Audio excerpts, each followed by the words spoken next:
बहिनी अरे बजरा केवरिया अरे बहिनी ओ गवा तोरा बीरनवा रे बहिनी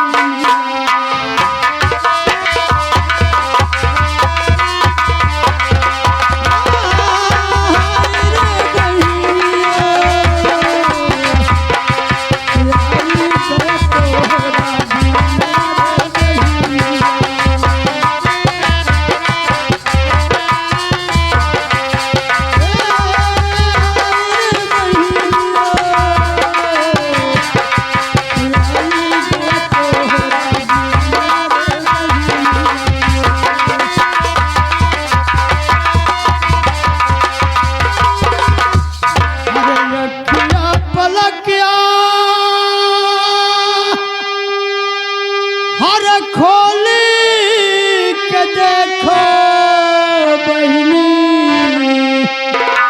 ओ भूखिया से नी करे पैरानी रे बहिनी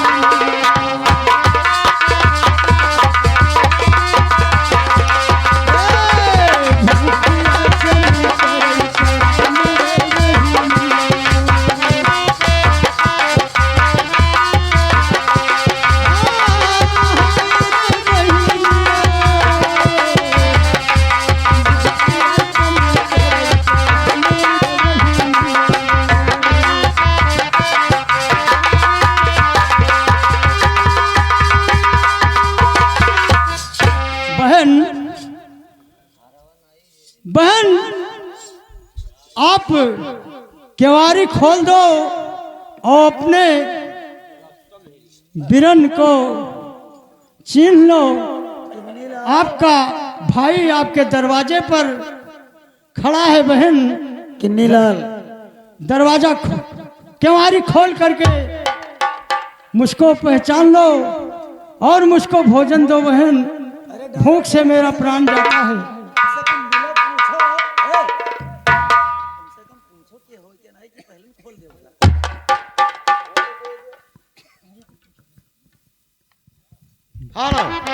भैया क्या हो बाबू?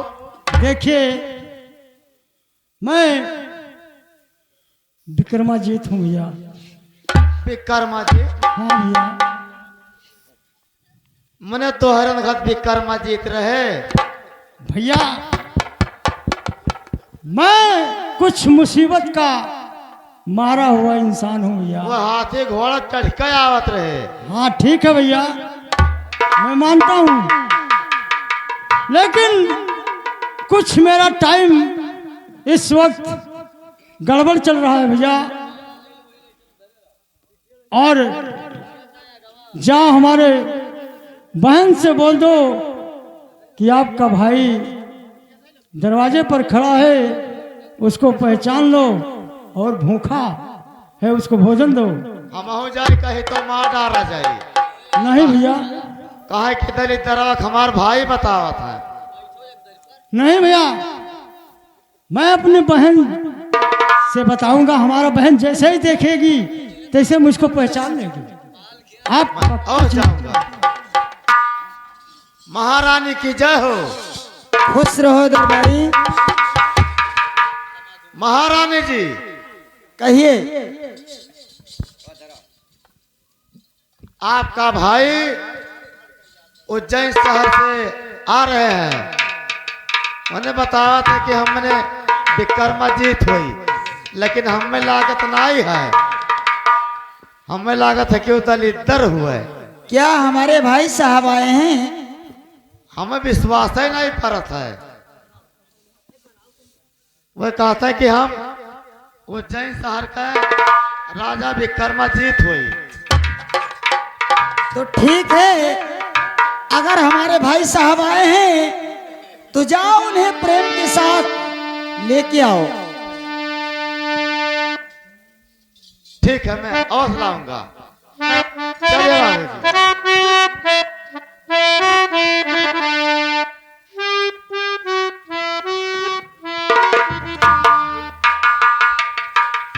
बहन प्रणाम।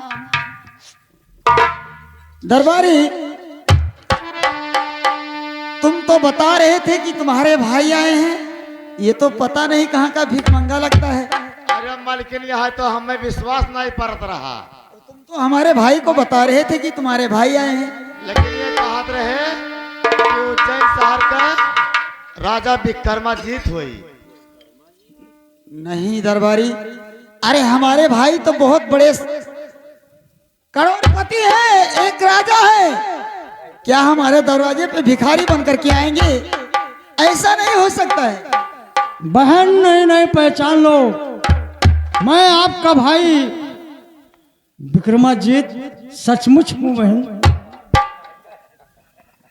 हरे कौने नगरिया में अच्छा है तोरा मकनमा, ओ बोलो है हमके बहिनिया है भिखरिया।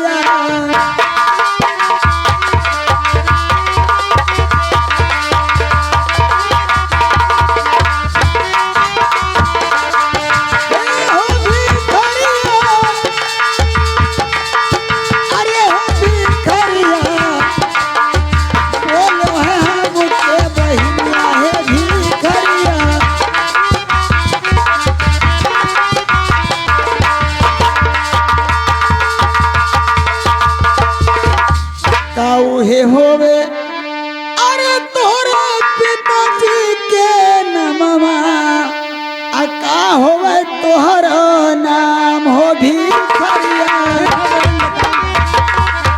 सारी बात बताऊंगा बहन। अरे हो भिखरिया,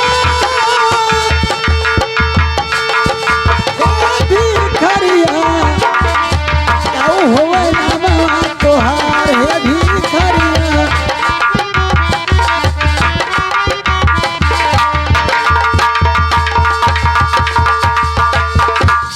काहे होवे अरे तोरे मोताजी के नमवा, ओ का होवे बहिनी के नाम हो भिखरिया।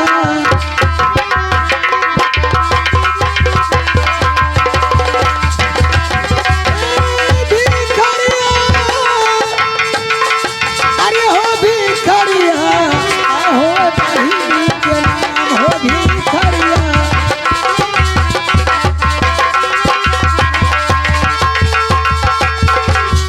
माता जी के कोखिया में अच्छा अरे कईए जन्म लियो, ओ अच्छा। कईए बहिना कई भाई हो भिखरिया। ठीक है बहन बताऊंगा।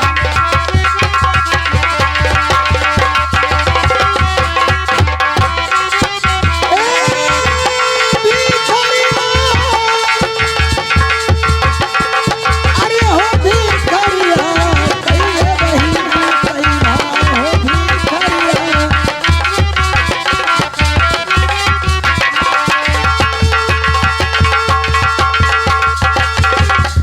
है बा हमारी यही है साहिब सगवा से, और नहीं तोरे ताने पे बस्तरवा है भिखरिया।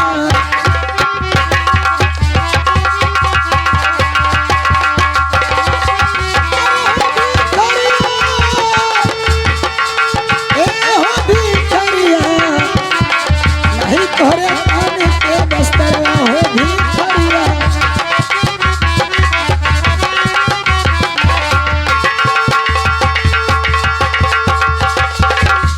देखिए तुम हमारे भाई नहीं हो जो कि मुझे बहन कहते हो। नैना खोली के अरे मैं पहचान ली हूँ, और नहीं हुआ बीराना हमार हो भिखरिया। मैं सचमुच आपका भाई हूँ बहन, ऐसे मत कहो। अरे हो भिखरिया, हे भिखरिया, नहीं हुआ बीराना हमार हो भिखरिया। ऐसे मत कहो बहन, मैं आपका भाई सचमुच हूँ बहन। तुम हमारे भाई नहीं हो, हमारे भाई आएंगे अच्छा। ये नंगे पैर नहीं आएंगे हमारे दरवाजे पे।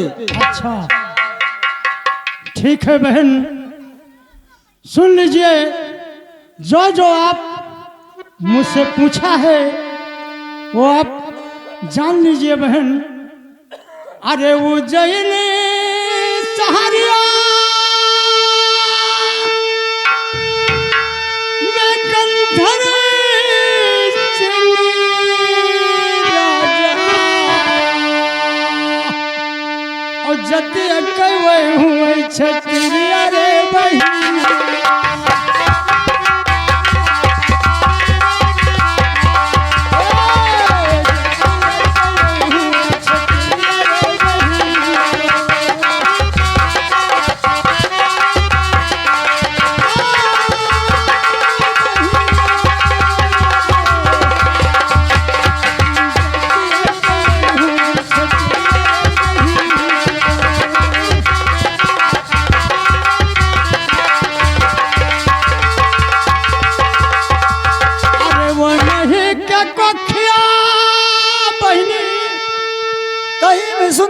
तीन जन्म लीना और एक बहिनिया दुई भाई।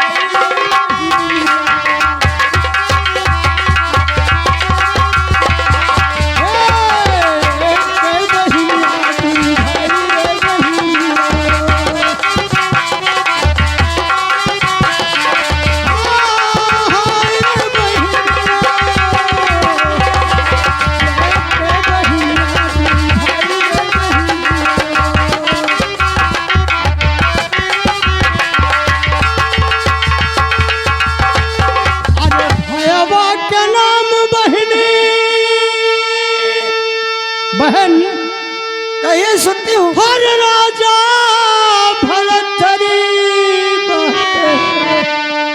विक्रमा जितना हमारे रे बहिनिया।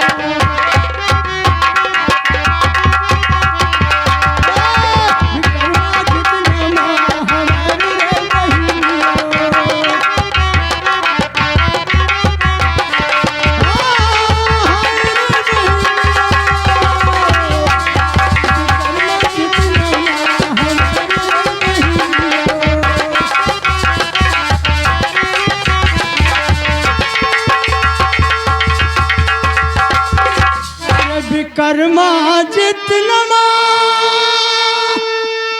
हे हमारे रे बहिनिया, और मैनावंत नमा तोहार रे बहिनिया।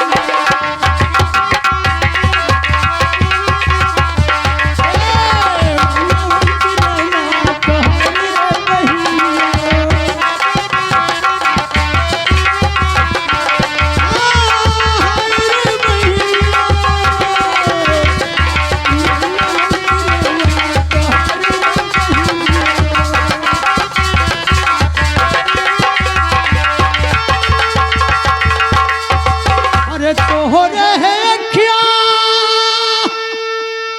पर के परदा बहिनी, और नहीं चिन्ह अपना बीरनवा रे बहिनी।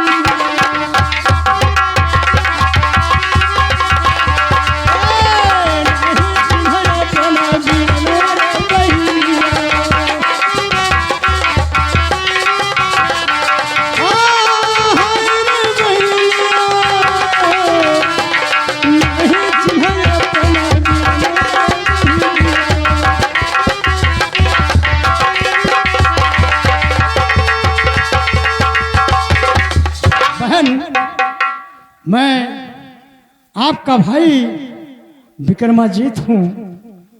तुम हमारा भाई विक्रमाजीत हो? हाँ। ये तो तुम्हारी बात हमें नहीं समझ में आती है कि एक भिखारी हमारे दरवाजे पे हमारा भाई बन करके कहता है कि मैं तुम्हारा भाई हूँ। कभी हो नहीं सकता है। तुम्हारी कहना मैं नहीं मान सकती हूँ। जो पूछी हूँ तुम कहीं ना कहीं से पता कर लिए हो, इसीलिए ऐसा बात करते हो। अरे भेदवा निकारी ली हो। अच्छा है कौन मनुखवा से बोलो सन बचनिया है भी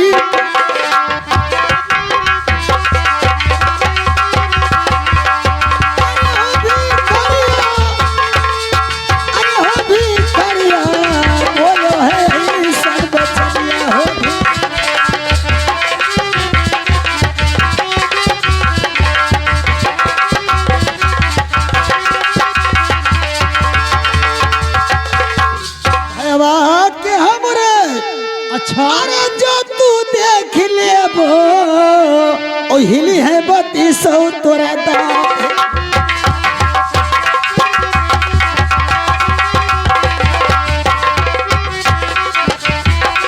अरे हो भी खड़िया अरे हो भी खड़िया हिली है 3200 तोरा दांत हो भी खड़िया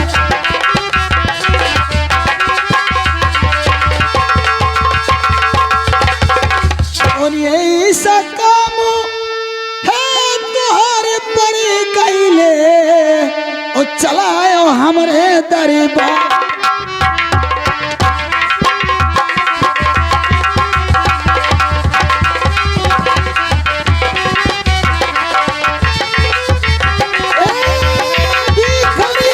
अरे हो भिखरिया चलायो हमरे दरबार हो भिखरिया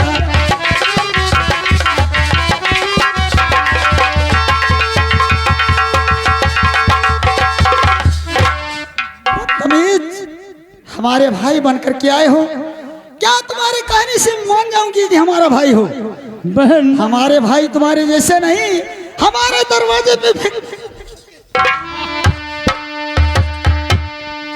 बहिनी के नमवा है तुम्हारा निकली हो ओ खींच लेबै तोहर जुबा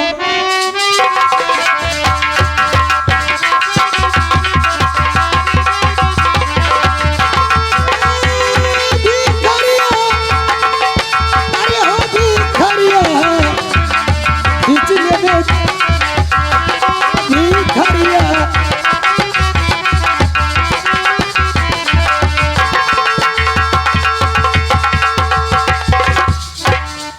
बहन अरे तोहरा नाना हे ककरा पत्थर होई गईले और नाही चिन्ह अपना बीरवा रे बहिनिया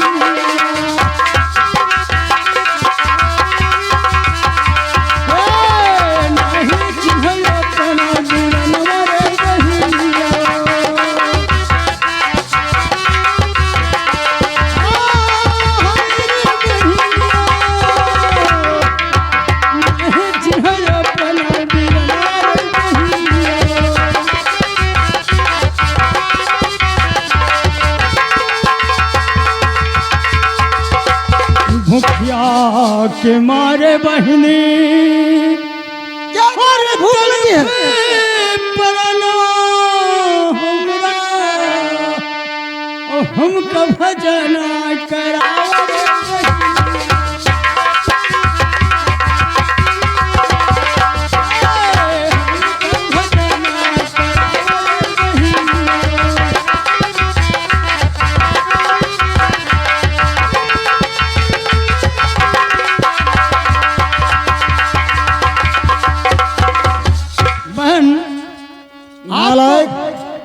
आपको इतना पता बता दिया तभी तुमको नहीं विश्वास पड़ रहा है बहन नहीं तुम्हारे पता बताने से क्या मैं मान जाऊंगी कि तुम हमारे भाई हो कभी नहीं अरे बहिनी क्या अपने तू अरे सदिया चौलो और काऊ काऊ दी हो है दान है भी करिया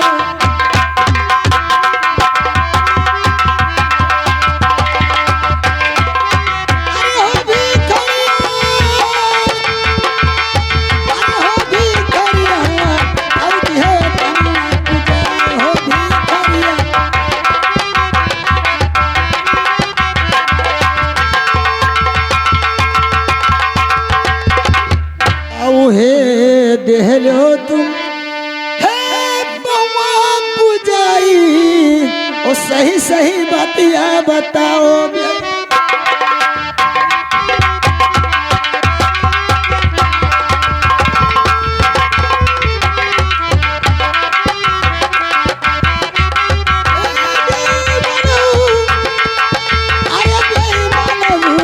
सही सही बातिया बताओ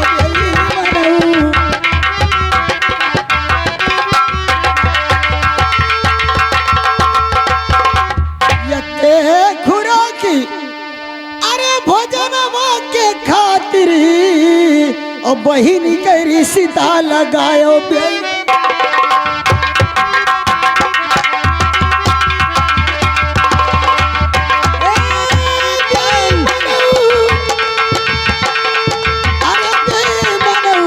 बहिनी के रिश्ता लगायो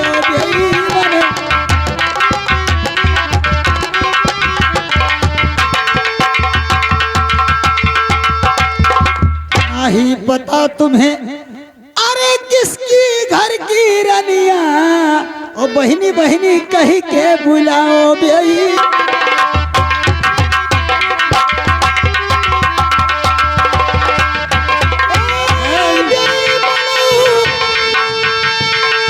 अरे घरिया बहिनी के नाम पुकारो बेई बनऊ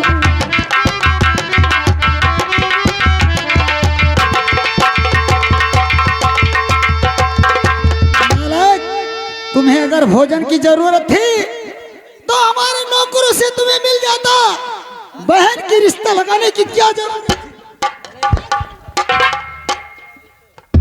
बहन मैं सचमुच बहनी आपका भाई के हूँ। नमवा है तुम्हारा जो निकली हो ओ खींच लेबे तोहरो जबान गई मनऊ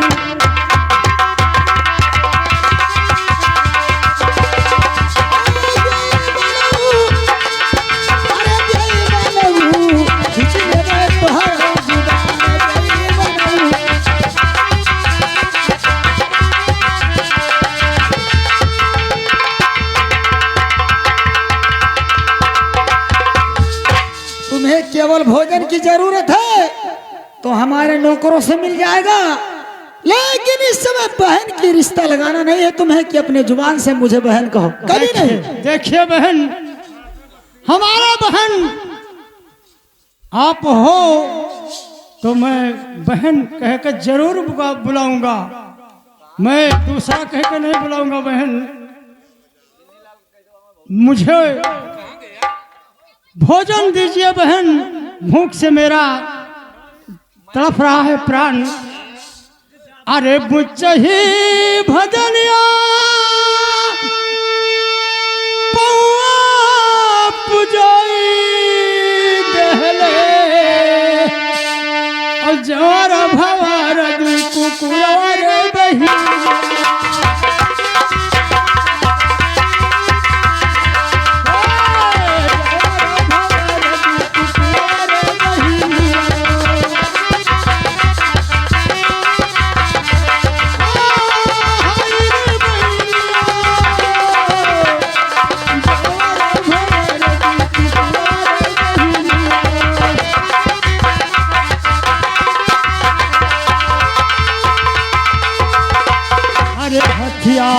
दिहन बहनी दुआरे के स्वभाव तोहरे अंगूठिया दुआरा कचार रे बहिया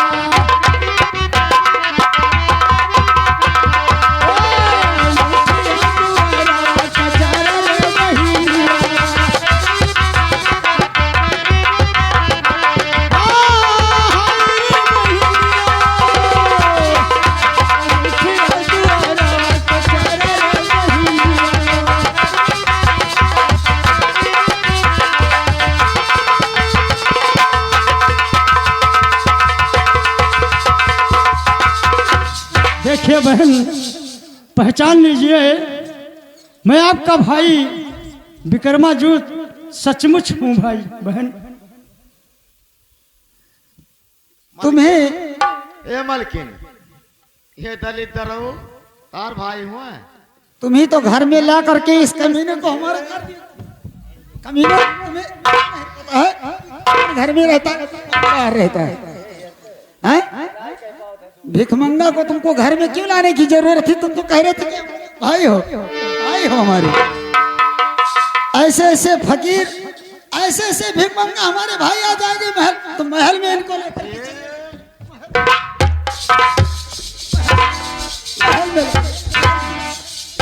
कमीने, तुमको पहले बाहर से ही इसको भगा देना चाहिए और अंदर ला करके पास करवा दिया। बहन मत मारो उसे, इतना नाराज क्यों हुई बहन? बात क्या है? क्या हमारे इस राज में तुम्हें कहीं भोजन नहीं मिला था जो कि महल में आकर के हमारे बकवास किए हम हो? तो गाना बाजी भौजी कह दो अब खुश हो जाए। हाय, ये क्या कह रहे हो? जब बहनी कहे नहीं माना थी तो भौजी कहो अब मान जाए। कोई अपने बहन का भौजी कहता है? बहुत तुम गलत आदमी हो। हम गलत नहीं हैं। और क्या हो? गलत तो हो तो हर बहन ही। हाय, बहन दे दीजिए भोजन, मेरा प्राण भूख से तड़प रहा है। बहन क्यों इतना कठोर हो? तुम्हारा दिल नहीं पिघलता है? सभी मैंने पहचान बता दिया और नहीं मान रही हो। देखिए नौकर, पता नहीं कितने दिन का भूखा है, हम तो कहना जाए बाजी। तो दरवाजे से इसको वापस नहीं करना चाहिए, क्योंकि कितना दिन का भूखा है कोई पता नहीं। तो आया ही दरबार तक तो इसके भोजन तो जरूर करा दो, लेकिन कैसे भोजन होना चाहिए ये हमें बहन कहता है। इसलिए परई में भात नौकर